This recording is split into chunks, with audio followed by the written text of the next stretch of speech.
Hello friend. तो कैसे आप लोग। आशा करता हूँ आप सभी अच्छे होंगे और तैयारी आप लोगों की काफ़ी अच्छी चल रही होगी। तो देखो हमारी उत्तराखंड जीके सीरीज चल रही थी, तो आज की क्लास में भी आपको उत्तराखंड जीके के अति महत्वपूर्ण प्रश्न यहाँ पे देखने को मिलेंगे, जो आपकी आने वाली सभी भर्ती परीक्षाओं के लिए काफ़ी महत्वपूर्ण रहेगी। तो चलिए आज की क्लास को शुरू करते हैं बिना किसी देरी के। पहला प्रश्न यहाँ पे देखेंगे, उत्तराखंड में पुरातत्व के जनक किन्हें माना जाता है। तो यहाँ पे आप लोग ऑप्शन देख सकते हैं। इसका जो सही आंसर है ये ऑप्शन है हेनूड। सर हेनूड को उत्तराखंड में पुरातत्व का जनक माना जाता है, ये आपको ध्यान रखना है। अगला प्रश्न यहाँ पे देखेंगे, घटवाल घोड़ा शैल चित्र का संबंध किस जनपद से है। तो इसका जो सही आंसर है ये ऑप्शन बी अल्मोड़ा।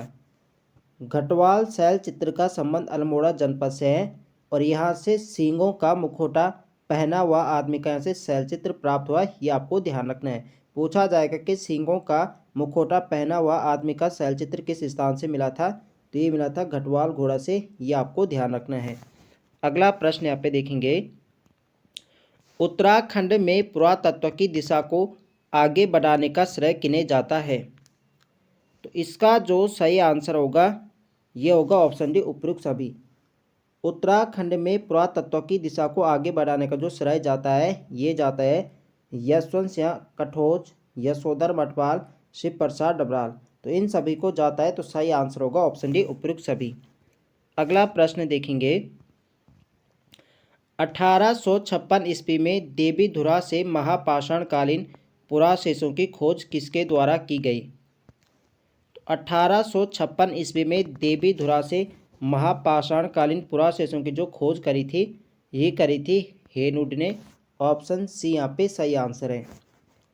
अगला प्रश्न यहाँ पे देखेंगे, हरिद्वार के बहादुराबाद में पाषाणकालीन अवशेषों की खोज 1953 में किसके द्वारा की गई।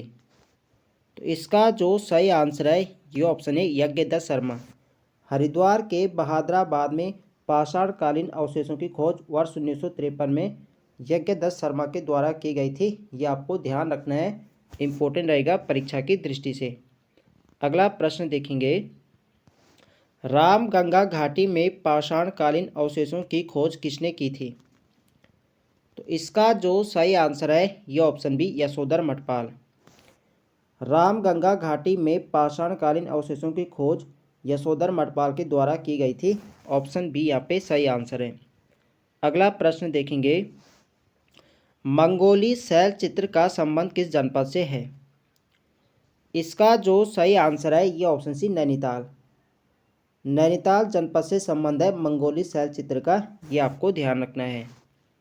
अगला प्रश्न देखेंगे, देश में चित्रित धूसर मृदभाण संस्कृति के स्थलों से मुख्य रूप से किसके अवशेष पाए जाते हैं। तो इसका जो सही आंसर है ये ऑप्शन है घोड़े के। देश के चित्रित धूसर मृदभाण संस्कृति के स्थलों में मुख्य रूप से घोड़े के अवशेष पाए गए हैं, ये आपको ध्यान रखना है। अगला प्रश्न देखेंगे, 1999 ईस्वी में नैनीताल जनपद में कितनी मानव आकृतियों की खोज हुई। तो इसका जो सही आंसर है ये ऑप्शन बी 5। नैनीताल जनपद से वर्ष 1999 में 5 मानव आकृतियों की खोज यहाँ से हुई है, ये आपको ध्यान रखना है, बी इसके यहाँ पे सही आंसर है। अगला प्रश्न देखेंगे, कसार देवी शैलाश्रय अल्मोड़ा में कितने नर्तकों का सुंदर चित्रण मिलता है। तो इसका जो सही आंसर है ये ऑप्शन सी 14। कसार देवी शैलाश्रय से 14 नर्तकों का सुंदर चित्रण मिलता है, ये आपको ध्यान रखना है। अगला प्रश्न देखेंगे, द्वाराहाट के किस मंदिर से महासम संस्कृति से संबंधित आकृतियाँ प्राप्त हुई। तो इसका जो सही आंसर है ये ऑप्शन सी चंद्रेश्वर मंदिर। द्वाराहाट का जो चंद्रेश्वर मंदिर है यहाँ से महासम संस्कृति से संबंधित आकृतियाँ प्राप्त हुई। ठीक है, ये आपको ध्यान रखना है।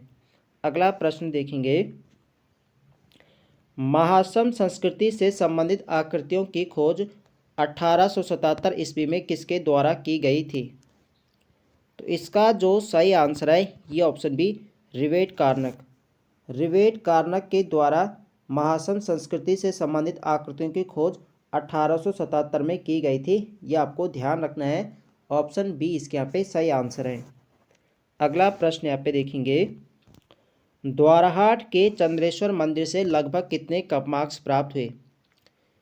जो हमने अभी यहाँ पे देखा था कि जो द्वाराहाट का जो चंद्रेश्वर मंदिर है, यहाँ से जो कप मार्क्स यहाँ से प्राप्त हुए थे ये हुए थे 200। इसका सही आंसर है आपका ऑप्शन ए इसके यहाँ पे सही आंसर है। अगला प्रश्न यहाँ पे देखेंगे, पश्चिमी नयार घाटी में कप मार्क्स की खोज किसके द्वारा की गई थी। इसका जो सही आंसर है ये ऑप्शन है डॉक्टर यशवंत सिंह कठोच। पश्चिमी नयार घाटी में डॉक्टर यशवंत सिंह कठोच के द्वारा कप मार्क्स की खोज करी गई थी। ये आपको ध्यान रखना है। अगला प्रश्न देखेंगे, पश्चिमी रामगंगा घाटी के नौला ग्राम में यशोधर मठपाल द्वारा कितने कप मार्क्स की खोज की गई थी। तो इसका जो सही आंसर है ये ऑप्शन बी 73। पश्चिमी रामगंगा घाटी के नौला ग्राम में यशोधर मठपाल द्वारा 73 कप मार्क्स की खोज की गई थी। ये आपको ध्यान रखना है। अगला प्रश्न देखेंगे, साहित्यिक ग्रंथों में किस प्रजाति का वर्णन मुंड या सबर नाम से मिलता है।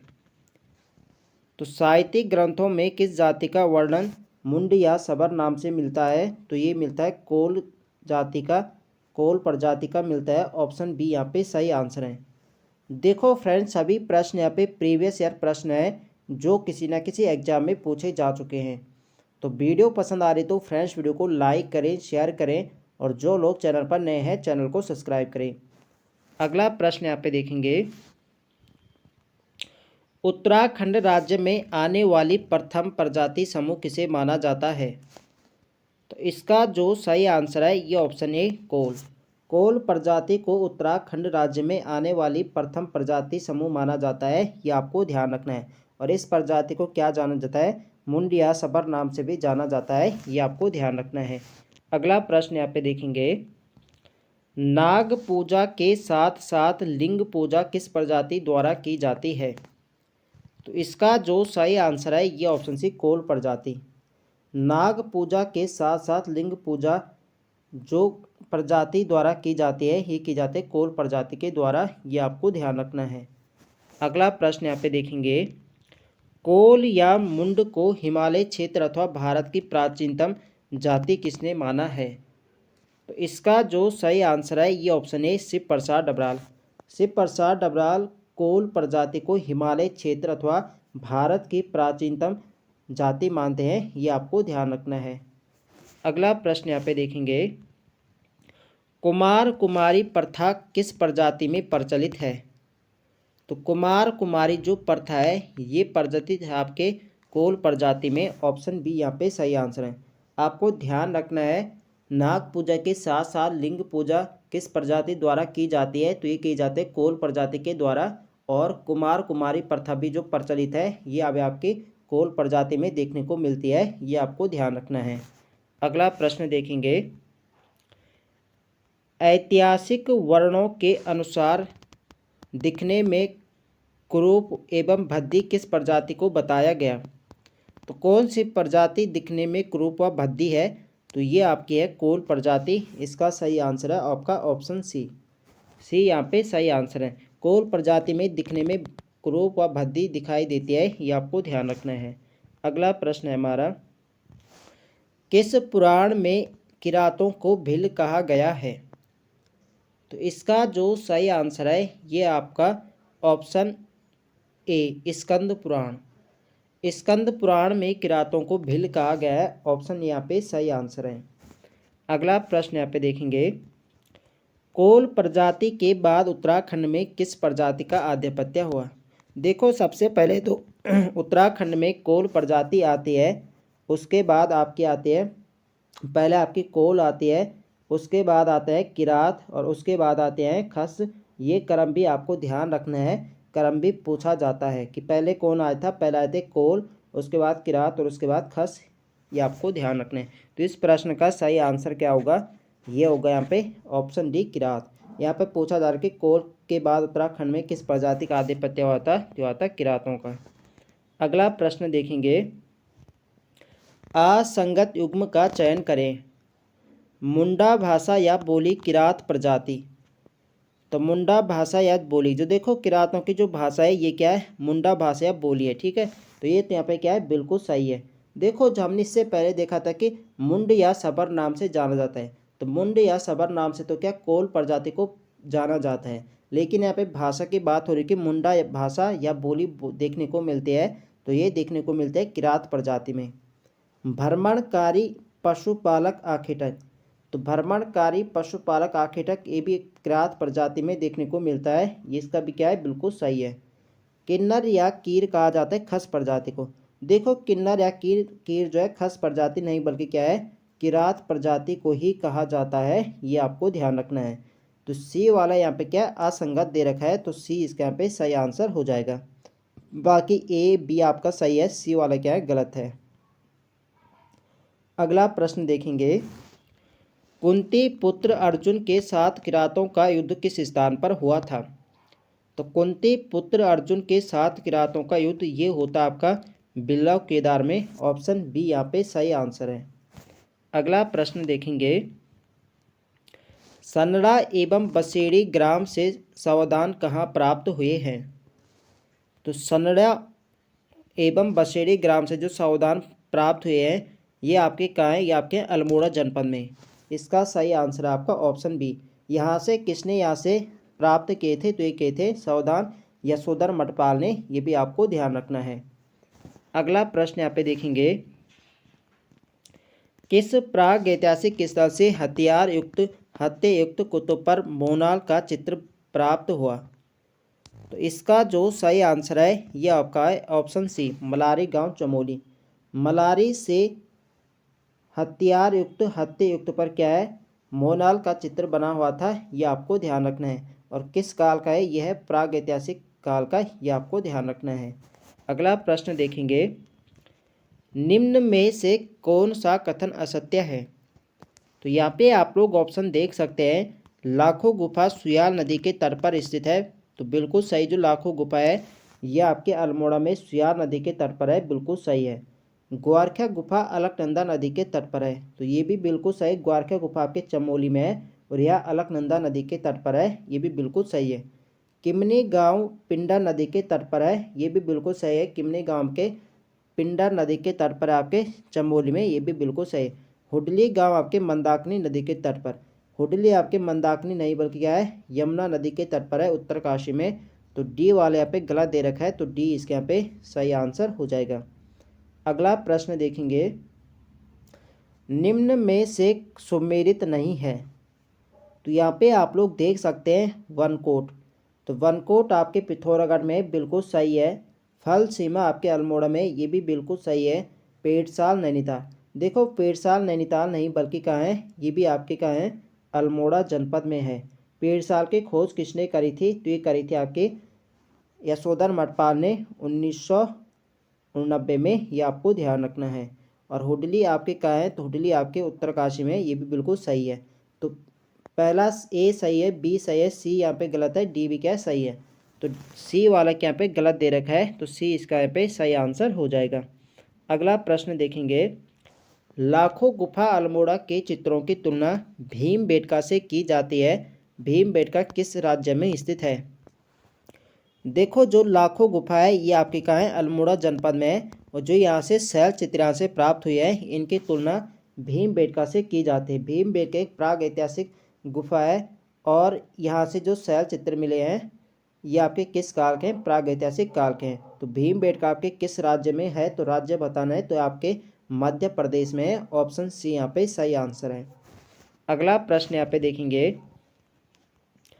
कालिदास के रघुवंश महाकाव्य में किस प्रजाति का वर्णन मिलता है। तो इसका जो सही आंसर है ये आपका है ऑप्शन डी, किरात। कालिदास के रघुवंश महाकाव्य में किरात प्रजाति का वर्णन मिलता है, ऑप्शन डी यहाँ पे सही आंसर है। देखो फ्रेंड्स, वीडियो पसंद आ रही तो फ्रेंड्स वीडियो को लाइक करें, शेयर करें और जो लोग चैनल पर नए हैं चैनल को सब्सक्राइब करें। अगला प्रश्न है हमारा, महाभारत के किस पर्व के अनुसार किरातों ने अपने नेता शिव के झंडे के नीचे अर्जुन से युद्ध किया? तो इसका जो सही आंसर है ये आपका है ऑप्शन बी, वन पर्व। महाभारत के वन पर्व के अनुसार किरातों ने अपने नेता शिव के झंडे के नीचे अर्जुन से युद्ध किया था, यह आपको ध्यान रखना है। अगला प्रश्न है हमारा, बाणभट्ट की कौन सी पुस्तक किरातों के निवास की पुष्टि करती है? तो इसका जो सही आंसर है ये आपका है ऑप्शन सी, कादम्बरी। बाणभट्ट की कादम्बरी पुस्तक किरातों के निवास की पुष्टि करती है, ये आपको ध्यान रखना है। अगला प्रश्न है हमारा, किस किरात प्रजाति के वंशज वर्तमान में मुख्य रूप से किस स्थान पर निवास करते हैं? तो देखो, जो किरात प्रजाति है इसके वंशज वर्तमान में पिथौरागढ़ के अस्कोट और डीडीहाट। इसका जो सही आंसर जाएगा ये जाएगा डी के साथ ए और बी दोनों। तो पिथौरागढ़ के अस्कोट और डीडीहाट क्षेत्रों में किरात प्रजाति के वंशज वर्तमान में निवास करते हैं, ये आपको ध्यान रखना है। अगला प्रश्न है हमारा, गढ़वाल एवं कुमाऊं में बौद्ध धर्म का सर्वाधिक प्रचार किसके समय हुआ था? तो गढ़वाल एवं कुमाऊं में जो बौद्ध धर्म का सर्वाधिक प्रचार हुआ था यह हुआ था खसों के समय। ऑप्शन यहाँ पे सही आंसर है। अगला प्रश्न यहाँ पे देखेंगे, निम्न में से कौन सा युग्म सम्मिलित नहीं है? तो यहाँ पे आप लोग ऑप्शन देख सकते हैं, झटेला प्रथा। तो झटेला प्रथा किस में देखने को मिलती है? खस प्रजाति में, बिल्कुल सही है। ये क्या है? बिल्कुल सही है। टिकुआ प्रथा, ये भी आपके देखो, टिकुआ प्रथा कोल में नहीं बल्कि क्या है, ये भी आपके खस प्रजाति में देखने को मिलते हैं। टिकुआ प्रथा क्या है? तो टिकुआ प्रथा आपके जो खस लोगों की जो यहाँ पे विधवा महिला होती है, ये किसी व्यक्ति को अपने घर यहाँ पे घर जमाए रख सकती है टिकुआ प्रथा के तहत, तो इसे कहा जाता है टिकुआ प्रथा। और जो झटेला है, जो यहाँ पे पहले पति से जो उत्पन्न पुत्र होता है उसे यहाँ पे झटेला कहा जाता है। और जो पशु बलि प्रथा है ये भी खस प्रजाति में देखने को मिलती है, ये भी बिल्कुल सही है। तो ठीक है, तो बी वाले यहाँ पे गलत दे रखा है, तो बी वाले इसके यहाँ पे सही आंसर हो जाएगा। अगला प्रश्न यहाँ पे देखेंगे, निम्न में से कौन सा युग्म सम्मिलित नहीं है?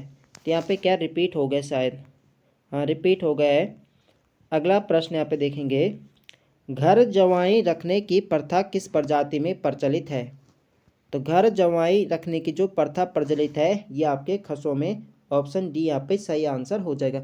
मैंने आपको बताया जो टिकुआ प्रथा है इसके तहत जो खसों की विधवा महिला होती है वो किसी अन्य पुरुष को अपने घर में रख सकते हैं टिकुआ प्रथा के तहत, ये आपको ध्यान रखना है।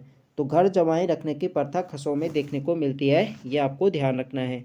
अगला प्रश्न देखेंगे, निम्नलिखित में से कौन सा कथन खस प्रजाति के बारे में सही नहीं है? तो यहाँ पे आप लोग ऑप्शन देख सकते हैं, टिकुआ प्रथा के अंतर्गत खसों की विधवा किसी अन्य पुरुष को अपने घर में रख सकती है। तो बिल्कुल सही, अभी मैंने आपको बताया जो टिकुआ प्रथा है इसके अंतर्गत खसों की विधवा किसी अन्य पुरुष को अपने घर में रख सकती है, बिल्कुल सही है। खस लोग ज्येष्ठ पुत्री को मंदिरों में दान करते हैं। तो बिल्कुल सही, ज्येष्ठ यानी जो सबसे बड़ी पुत्री होती है इसे क्या है, मंदिरों में दान करते हैं खस लोग, ये भी बिल्कुल सही है। और इनके समूह को कोंच कहा जाता है। देखो ये यहाँ पे गलत हो जाए, कोंच किनके समूह को कहा जाता है?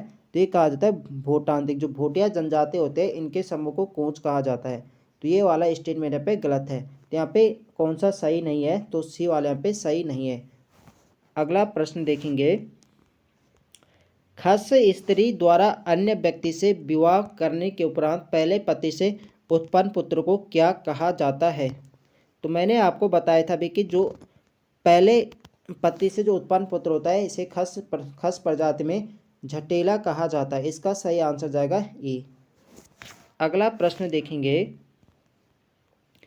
किस नदी घाटी में निवास करने वाली भोटिया प्रजाति को सौका कहा जाता है? तो इसका जो सही आंसर है ये आपका है ऑप्शन सी, काली नदी। काली नदी घाटी में निवास करने वाली भोटिया प्रजाति को सौका कहा जाता है, ये आपको ध्यान रखना है। अगला प्रश्न यहाँ पे देखेंगे, नीचे दिए गए युग्मों को सही सुमेलित करें। तो सुमेलित यहाँ पे करना है, वर्षा के देवता, वर्षा के देवता को कहा जाता है घूरमा, इसका होगा यहाँ पे दूसरा। व्यापार के देवता को घबला कहा जाता है, इसके यहाँ पे पहला हो जाएगा। भोटांतिक समूह को कोंच। देखो मैंने आपकी ऊपर यहाँ पे आपको बताया था कि जो भोटांतिक समूह है इनको क्या कहा जाता है, कोंच कहा जाता है इनके समूह को।